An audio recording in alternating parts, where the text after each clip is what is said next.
How the heck are you guys? My name is Fastidious and welcome to my channel.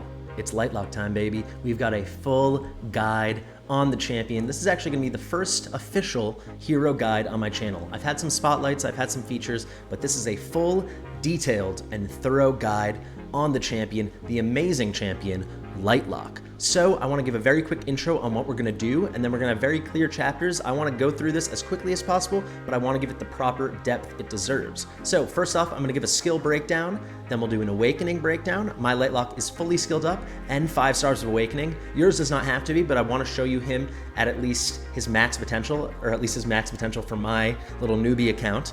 Then we're going to say which skills are worth upgrading, if any, so I'll break that down. Finally, we'll answer the question, and I'll give you a spoiler right now. Is he worth 6 stars? Yes, he absolutely is. Gear, I've made a full, enormous infographic, which I really hope you guys like. It took me over 2 hours to make, going over which stats and gear stats are best suited for him. Then we're going to do a proper content spotlight. He's good in a lot of content, which I will explain. However, we will feature him, of course, in Gear Raid 1. That's where he really shines. We will do a proper, well-built team, not just a free-to-play friendly team, even though technically this is free-to-play friendly because I am free-to-play. But if you want a 100% free team, I'll card up to it right now. I made a video guide, not specifically on Lightlocke, but on all the completely 100% free heroes you can get in the game. No legendaries, no AoE mages. You can use those to beat Gear Raid 1 Stage 18, but we're going to bring him in and show him at his full strength in the best team possible for my account. And then after that, we'll wrap up with a conclusion. I want to highlight some synergies he might have with other heroes. That will become evident as we see him in his Gear Raid 1 run. And then give other heroes hero alternatives, like does anyone do his job? What are his jobs? Things like that. We'll break it down. Shouldn't be too long of a video, but like I said, I don't want to leave any meat on the bone. I want to be as in-depth as possible.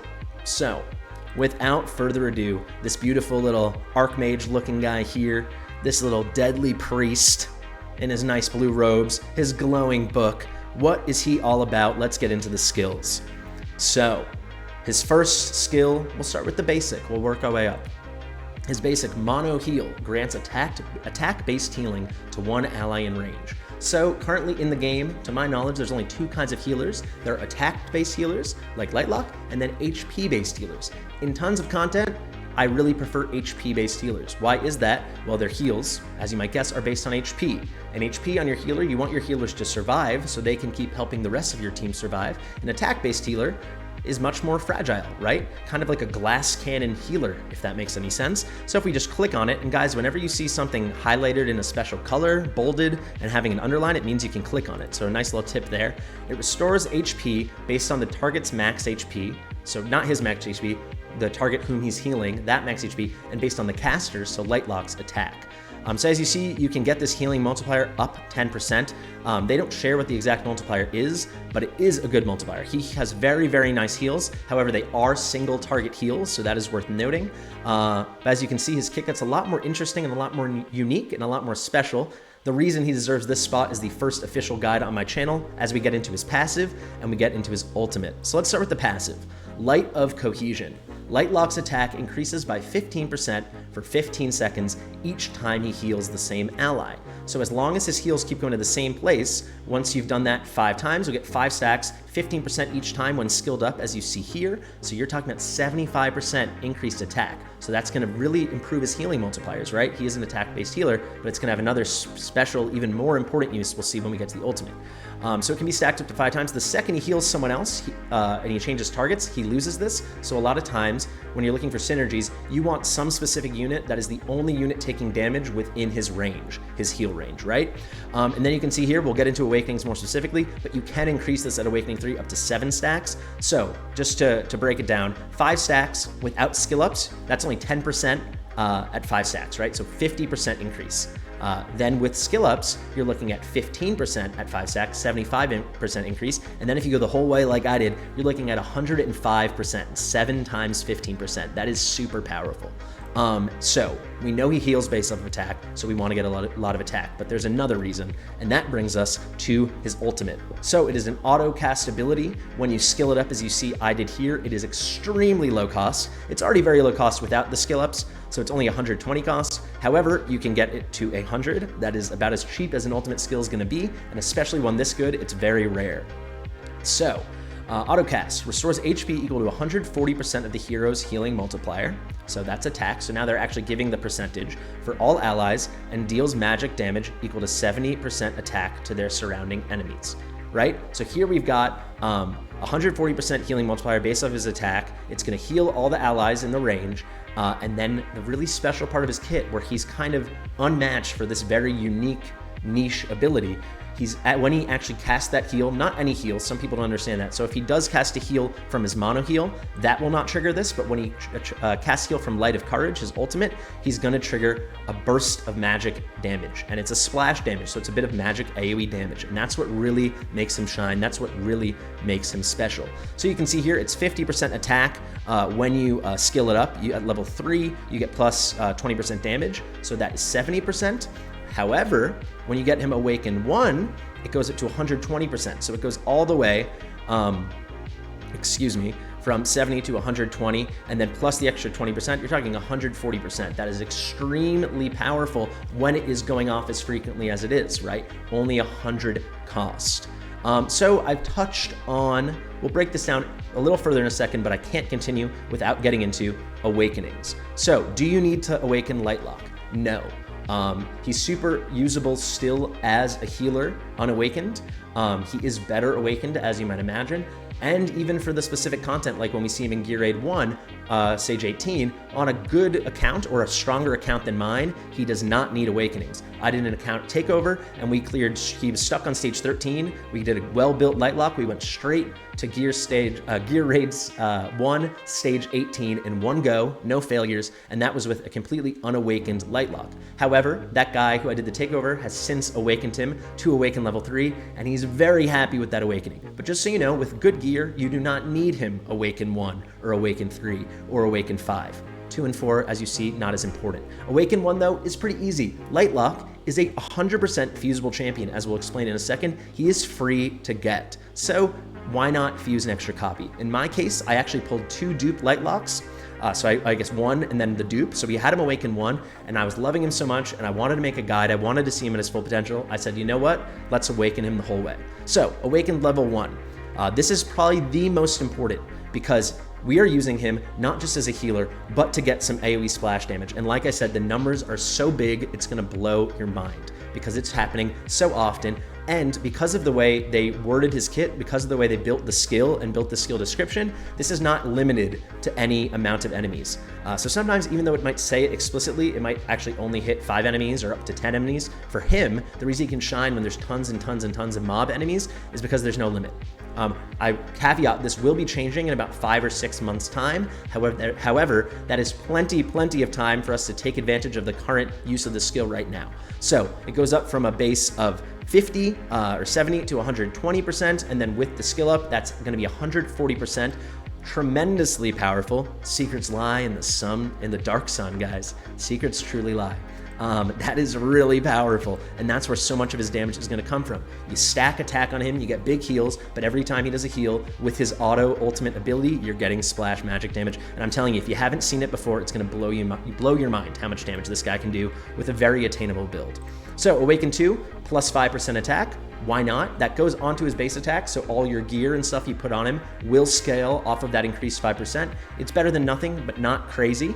Awaken 3, however, is crazy. You go from 5 stacks to 7 stacks. So if you remember there, when you skill it up, 1 stack, once he's healing the same unit over and over and not healing anyone else, is worth 15% increase in attack. So as you can see here, this was just a 5% increase, but if you use him correctly, you're getting 2 more stacks, 2 times 15, that's an extra 30% attack percentage, attack bonus, as long as you're using him correctly. That's tremendously powerful.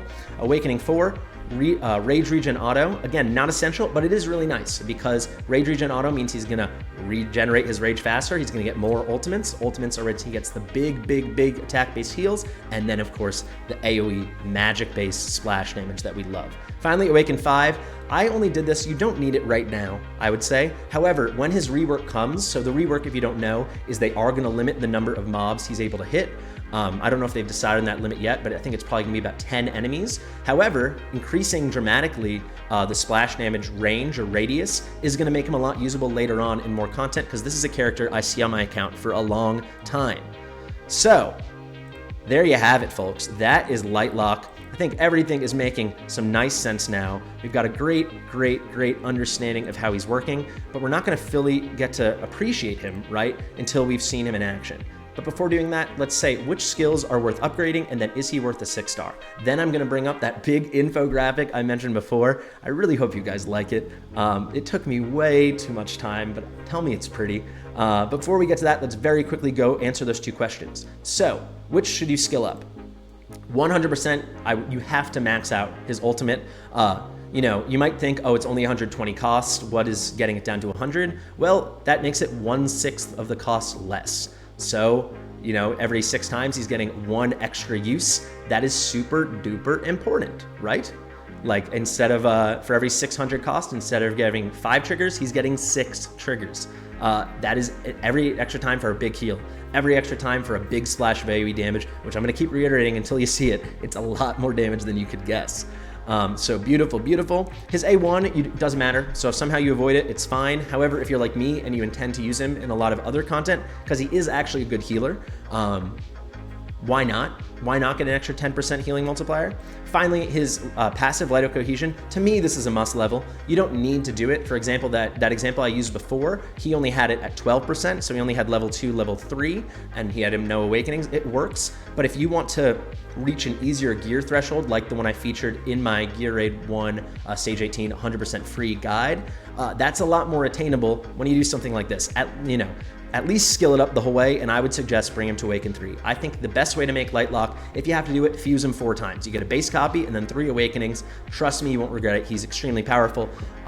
Also, you might feel in the beginning like you're not getting lots of opportunities to skill up your epic champions, but you get tons and tons of that stuff from Tide. You can buy epic skill crystals every week 3 times from the arena shop if you feel like you need them. You get them a lot from the guild boss things. You get them from events. He's someone you're gonna wanna skill up. So out of 10, I would give him probably a 10 out of 10 on you gotta skill him up. And then in terms of awakening, I'd say his awakenings are important, not essential. So like vital, but not lethal if you don't have them, if that makes sense. And then finally, to answer a very simple question, is he worth a 6-star? Absolutely. So as we transition into gear, I'll just show off his base stats here. So of course, if you're gonna use him, if you're gonna use any champion, whether they're 5 stars or 6 stars, please make sure they're fully promoted. The bonuses you get in this game from full promotion are so significant. Look at this. When you get him level 5 stars of promotion, plus 350 base attack, and then 6 stars plus 463 base attack. I don't think you know how significant that is because your bonuses, your attack bonus, your HP bonus, that scales off of the base stats. But just quickly going to his attributes, let's go to details so you can see his base stats. Super high base attack. I mean, that's really good, 4,500. For a source of comparison, here's Amani, who's a proper magic-based damage dealer, single target here, not AoE. But if we look at her, she's fully, she's Awaken 1, she is fully 6 stars of promotion. You can see there, only 3720. So Lightlocke is over 800 attack stronger than her. So that is what we are working with. All right, so let's get into that gear and stats infographic. All right, folks, there it is, my beautiful, I sure hope, infographic. So let's break it down. We are looking at Lightlocke here. He is an epic healer. He's a member of 2 factions, right? He's a member of the Watchguard faction and the North Throne faction. And now to the good stuff. What are the stats you want to prioritize? And I'll explain why. And then what are his optimal gear sets? So priority stats on your Lightlocke, he is an attack-based healer and he's very dependent on his ultimate. I'd say far and away, you want to boost attack bonus. That is how you're going to boost his attack. When he's 6 star, you have a huge pool of attack in his base stats to work with. Boost that thing up, boost it to the moon. And then you're going to want to get some rage regen on him because you want that ultimate occurring as much as possible. This is especially important, particularly the attack, when it comes to using him as a damage dealer. So not just a healer, but taking full attack, full advantage of that attack when it comes to that splash damage, that AoE magic damage. Now you see here, I've highlighted some secondary stats. This might catch your eye. You might be thinking, Fastidious, if he's a damage dealer, why are crit rate and why are crit damage listed at the beginning as secondary stats? Well, of course, crit rate and crit damage are important. However, to succeed at a lot of the content that people are going to use Lightlocke specifically for, that is grinding the whole way up of Gear Raid 1, that's really where he shines as a damage dealer, up to stage 18, which you can clear with him as your main damage dealer. You won't believe how much damage he does. Well, to do that, you don't need an ounce of crit rate, and you don't need an ounce of crit damage. We'll go to our build in a second, but you'll see we got 0% and 0%. Then we've got attack speed, heal effect, and HP bonus. Now these are things for when it comes to him as a healer. Attack speed is how often he's going to use his basic attacks, so that's not important with his ultimate, which is where he gets his damage. However, that is important with his single target attack-based heals, the mono heal, so that is nice. Heal effect, it's nice to get a little bit of that on so he gets bigger heals. Not essential, I'd rather just stack the attack. And finally, HP bonus. He has got decent HP as in his base stat pool. An HP bonus is pretty nice because it gives him some tankiness, because if you just stack him with attack straight to the moon and you want to use him as a healer, you're worried about survivability, you're gonna want some tankiness. Now let's get into the optimal gear sets. So we start with, as you can see here, I got these little icons. We have got the breastplate and the weapon. So this is our left side of the gear, and I'm highlighting as our optimal the Calamity set. So what's so great about the Calamity set? Well, it's plus 25% attack bonus. Attack bonus of 25%, we'll take it. That's pretty significant. And I would say this is a bonus you can really hunt for. When it comes to the breastplate and the weapon, you can go for gear bonuses. However, more important than anything, broken sets if you need to. Stats over sets. I will always preach that, especially this early on in the game. However, this is a good way to get his attack as high as possible. You see, we will be featuring him in a Calamity set, so we're looking for attack bonus rolls in the substats there on our breastplate and on our weapon, and then we're getting the bonus from the set. And then in yellow here, so the green is what I think is the optimal, the best. And then we've got secondary options. So Whirlwind, really good for some attack speed if you're using him as a healer. Like I said, getting those basic attacks out as fast as possible. Annihilating Might, if you go for more of a crit rate, crit damage build, which is certainly possible for him as a damage dealer, and probably would be optimal later on when you have better gear. But like I said, I want to feature a very accessible build here. This is plus 35% crit damage, so that's really nice as long as you get some crit rate on him. And then finally we have Salvation. If you're using him as a straight out and out healer, you're going to get a bonus heal effect. I believe it's 25 points of healing effect. That's very good. Now, far less important, especially early on, you have his accessory sets. So we have Curse. So let me just pull the game open to make sure I don't misspeak on anything here. But when it comes to the Curse set, this is probably the most powerful him as a straight out and out damage dealer. On a Curse set, when you have 5 enemies within the view, so like within his range, excuse me. Sorry, I'm just pulling up the, I don't want to get the wording wrong here. Yes, so increases damage by 6% up to 5 stacks for every enemy within range. So if you have at least 5 enemies within range, that's gonna stack up to 30%. In a fight like Gear Raid 1, you will always have far more than 5 enemies in range. So basically it's a permanent 30% damage increase. This is extremely, extremely powerful for Lightlocke. Moving on, and I'm gonna go really fast here because like I said, the accessories, especially early on, I would really preach stats over sets. As you see here, we do not have a completed set, but Mana Spring is also extremely powerful. That is gonna increase his rage boost, how quickly he gets his rage regen. So if I pull that up now, I'll read it to you guys. 3 pieces here, you get a rage auto plus 3. Just 3 points faster of regenerating your rage. It's about as good as it gets for triggering that ultimate as much as you possibly can. Finally, I've highlighted the Wisdom. The Wisdom is also a very, very powerful set. If we pull it up here, I'll read you the description. After using ultimate skills, increases damage by 35% for 10 seconds. This is really, really good for Lightlocke because he has such a low cost ultimate skill. You're gonna trigger it a lot. You're basically gonna have close to 100% uptime, if not guaranteed 100% uptime, on an increased damage of 35%. So if used correctly, it's even better than Curse. So you're getting a 35% increase with near perfect uptime as opposed to a 30% increase. I'm not gonna break down exactly what the other 3 sets here do. However, I will say the Styx is very good in terms of AoE damage. Asclepius, that's so hard to say, gives you some extra HP and some heal effect, and then Fatality helps you put out a little more damage. So moving back to the game, saying goodbye to this infographic. And by the way, guys, this is completely available to you, so you can get it on my Discord or just DM me directly on my Discord at Fastidious1, and I'll send this over to you if you would like. And there'll be many infographics like this in the future, of course, as I make more and more guides.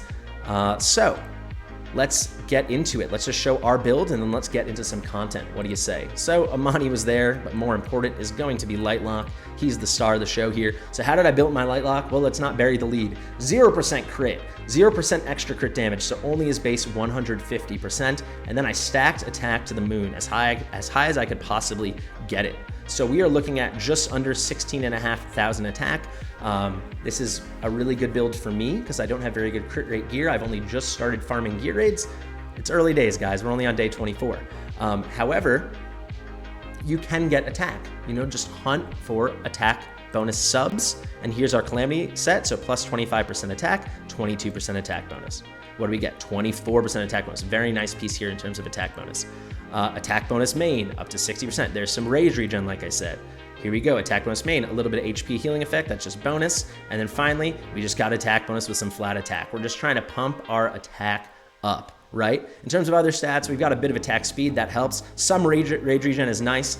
If I got him in a wisdom set, if I got him in a curse set, if I got him in a mana spring set, would that be better? Maybe, but not if I sacrifice sets, and I would absolutely have to do that. So that's how I go about approaching my Lightlocke build. I'll pull the stats up 1 second in case you guys want to pause and look at it, but you can see for the content we're about to use him in, very little tankiness, almost no defense to speak of. We're just trying to get some damage. So I can quickly speak to one synergy when you go for a build like this. So he has no crit rate and no crit damage, right? Except for the 150 base crit damage. However, we will be pairing him in the content you're about to see with Autumn. This is not an Autumn guide, but I want to just quickly highlight her ultimate and her passive. We don't care about her basic. Her ultimate, when you skill her up, she's a rare champion. Easy, easy, easy to do. You get at a 800 cost here, you get a crit damage increase of 60%. So now his only base of 150, as long as we trigger her ultimate, is now 210%. But you're saying Fastidious, he has no crit rate. Who cares about his crit damage? Well, when Gold Maple's boon, her ultimate, is active, you get a crit rate increase when skilled up to 30%. So now he's got basically a 1 in 3 chance, 3 in 10 chance to crit, and he's got 210% crit damage. Combine that with the, what did I say, nearly 16.5K attack, all of a sudden we've got something pretty nice. So I think we are ready. Shall we bring him into some content? So if you want to see him in like a by the skin of your teeth, a really accessible comp, not that this one isn't, feel free to check out my video, as I mentioned, not to plug it again. However, I just want to show him at his full potential in the way you'll actually use him. So maybe you cleared him, you cleared Gear Raid 1 with him, and now you've got it on farm. We are going to keep Power of Dominance on, so all stats increase 30%. And let's just do an auto fight. I'll quickly explain what's going on, but mostly I just want to show you what's happening, show you the big burst of damage, and at the end, I'll show you the damage stats. Maybe you can guess in the comments how much he's going to do, or maybe by what factor he's going to outperform our second best damage dealer. So I'll just tell you right now, that's going to be Nyx. She's like the only real AoE on our account besides, I guess, him with his surrounding enemies' splash damage. But basically what we're going to do is we know we got to place one enemy in his range and no other enemies taking damage because we need to get that Light of Cohesion. We need him to keep healing the same enemy. So I put Arrogance down. You could put down any melee unit, but like I said, this is the best squad I've got. So we've got a fighter there and he just keeps hailing Arrogance. And look at those purple things every time they trigger. Look how high those are. Every single time he's hitting an AoE on basically everyone for over 40k. Is it as good as some of the things you've maybe seen? No. Is it doing the trick? Absolutely. Our enemies are melting away. So important here, guys, you can see Vortex has been placed. That's our second healer for the bottom platform. He is facing downward, and I'm just highlighting that as a synergy with Lightlocke to make sure that Arrogance isn't getting healed any extra than the max healing he could be getting from Lightlocke. It is important to know his healing is not scaling off of the amount, the damage Lightlocke is doing is not scaling off of the amount of healing he's doing. However, if Vortex hit Arrogance with extra heals, got him to full health, or maybe put a shield up, then Lightlocke's heals wouldn't be doing anything, and thus he would not be able to trigger the part of his ultimate that can only trigger when his ultimate successfully does a heal. So you can see there, Lightlocke is just melting people away. The fight's going pretty quickly. We are on 3x because it is a full auto. We do have Power of Dominance on. If you want to see an accessible build and accessible guide, I've got that. But I want to show Lightlocke in absolutely all of his glory. So there you go, guys. Stage 18, we can only get mythic gear. Victory, 3 stars. Let's see what kind of stats, what kind of damage we did. We got a thumbs up piece for our trouble. We will take that. Attack bonus and attack speed, healing effect, and HP bonus. You know what? How appropriate. That might be the perfect piece for our friend Lightlocke. But let's go to stats here, guys. So did you guess he would do over 5 times more than our second best damage dealer, a legendary AoE unit? If you did, bravo. Maybe you already knew this, but Lightlocke is doing almost 26 million damage compared to Nyx at just 4.6, nearly 4.7. Nocturne less than 4.5, Arrogance only 3.4, Cratch doing nothing, and very typical. But there you can see, guys, huge heals, but huge damage, because he's just, you saw those purple 40Ks, right? He is doing damage, and then after that, you know what he decides he wants to do? A little bit of damage. And after that, what does he want to do? Maybe a bit more damage. So just in terms of the synergies going on here, Lightlocke is working hand in hand with Autumn just to get buffs, so he has a little bit of crit rate and then extra crit damage to take advantage of the high attack stat we gave him. And he has a target, Arrogance. It doesn't matter that it's Arrogance, but you do need to synergize him with a place unit that is taking damage and ideally is the only unit in Lightlocke's range, his healing range, and thus his attack range, that can be receiving his heals. We need to stack that Light of Cohesion. So I hope this was informative. I hope I didn't go too fast. I hope I didn't overdo anything, and I hope you learned something. I want to quickly say, are there any alternatives to Lightlocke? Well, in terms of being a healer that can be by far the #1 damage dealer on a high-end gear raid stage, absolutely not. You know, he is doing 5 times the damage as Nyx while putting up the kind of heals that another attack-based healer would do. So there's really no comparison. There's no direct hero that can fulfill his role.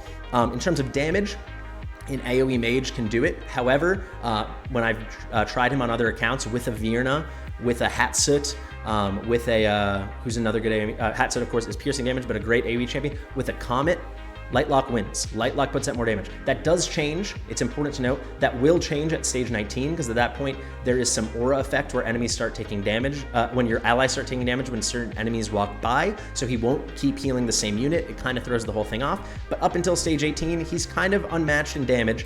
And then in terms of heals, I just want to pull this up. Someone like Nasande would be very comparable. She also is an attack-based healer, a similar kind of kit. However, she's got no damage to speak of. She has a nice passive with increased attack speed, but more of a support unit slash healer as opposed to an absolute nuker slash healer. But yeah, other attack-based healers really kind of will be similar. The new guy we have coming out, Ezra, well, not new guy, but he's going to be featured in a 10x. He's another attack-based healer that can do things Lightlocke can do in terms of healing, but no one in the game can do what he can do in terms of damage and healing. And up to a certain point, end game, he will be surpassed, but up to like stage 18, he is the damage dealer you have heard him to be. So, without further ado, that concludes our guide. I've been Fastidious. Thank you so much for watching. If you enjoyed this, like, comment, subscribe, and of course, share it with your mother. And I want to plug one more time, if you want a copy of that infographic, if you did like it, it's 100% free. Just come into my Discord server, The Fast and the Fastidious, or just DM me directly on Discord, Fastidious1. Without further ado, thank you so much for watching. I'll see you in the next one.